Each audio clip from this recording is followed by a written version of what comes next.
بسم اللہ الرحمن الرحیم۔ السلام علیکم۔ بلا شبہ قرآن و حدیث محض قصے اور کہانیوں کے لیے نہیں ہے، بلکہ اس میں حرف پہ حرف پوری انسانیت کے لیے اصلاح اور رہنمائی موجود ہے۔ ہم بڑی تحقیق کے ساتھ قرآن و حدیث کے مفہوم کو ہماری ویڈیوز کے ذریعے آپ تک پہنچانے کی کوشش کرتے ہیں۔ محترم سامعین، آج ہم بتائیں گے ایک کفن چور کا واقعہ جو ہر نئے دفنائے گئے مردے کا کفن چرا لیا کرتا تھا۔ ایک رات اس کے ساتھ قبرستان میں کیا معاملہ پیش آیا، آئیے جانتے ہیں۔ ایک بزرگ جن کا نام حضرت سیدنا ابو اسحاق رحمت اللہ علیہ تھا، آپ فرماتے ہیں کہ ایک شخص ہماری محفل میں آیا کرتا تھا، مگر اس کا آدھا چہرہ ہمیشہ چھپا رہتا تھا۔ ایک مرتبہ میں نے اس سے پوچھا کہ تم اپنا آدھا چہرہ چھپائے رکھتے ہو، اس کے پیچھے کیا وجہ ہے؟ مجھے اس راز سے آگاہ کرو۔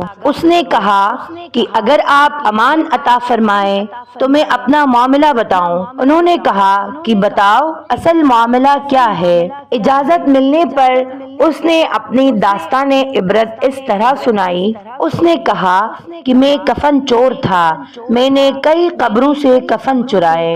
جب بھی کسی نئی قبر کے بارے میں مجھے معلوم ہوتا تو فوراً وہاں پہنچ کر کفن چرا لیتا۔ ایک مرتبہ ایک عورت کا انتقال ہوا، جب اسے دفنایا گیا تو میں رات کو قبرستان پہنچا اور قبر کھودنا شروع کر دی۔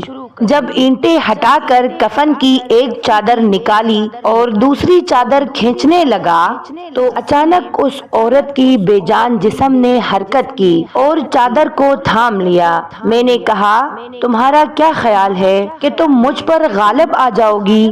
ایسا ہرگز نہیں ہو سکتا۔ یہ کہہ کر میں گھٹنوں کے بل بیٹھ گیا اور پوری قوت سے کفن کھینچنے لگا۔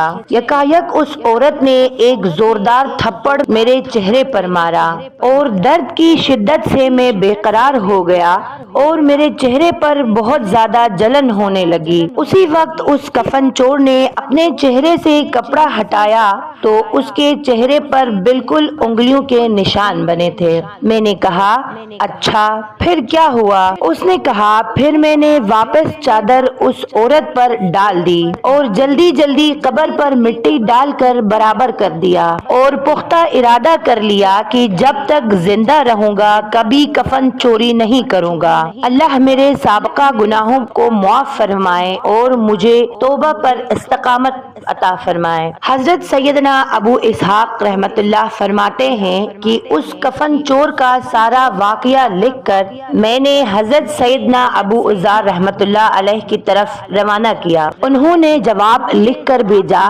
کہ تیرا بھلا ہو، اس سے پوچھ کہ جو مسلمان روبہ قبلہ دفنائے گئے تھے کیا ان سب کے چہرے قبلے کی طرف ہی تھے یا قبلے سے پھر چکے تھے؟ میں نے کفن چور سے پوچھا تو اس نے بتایا کہ میں نے جتنے لوگوں کے کفن چرائے ان میں سے اکثر کے چہرے قبلہ سے پھر چکے تھے۔ حضرت ابو اسحاق رحمت اللہ علیہ فرماتے ہیں، میں نے یہ جواب لکھ کر حضرت ابو عزیر رحمت اللہ علیہ کی طرف بھیجا۔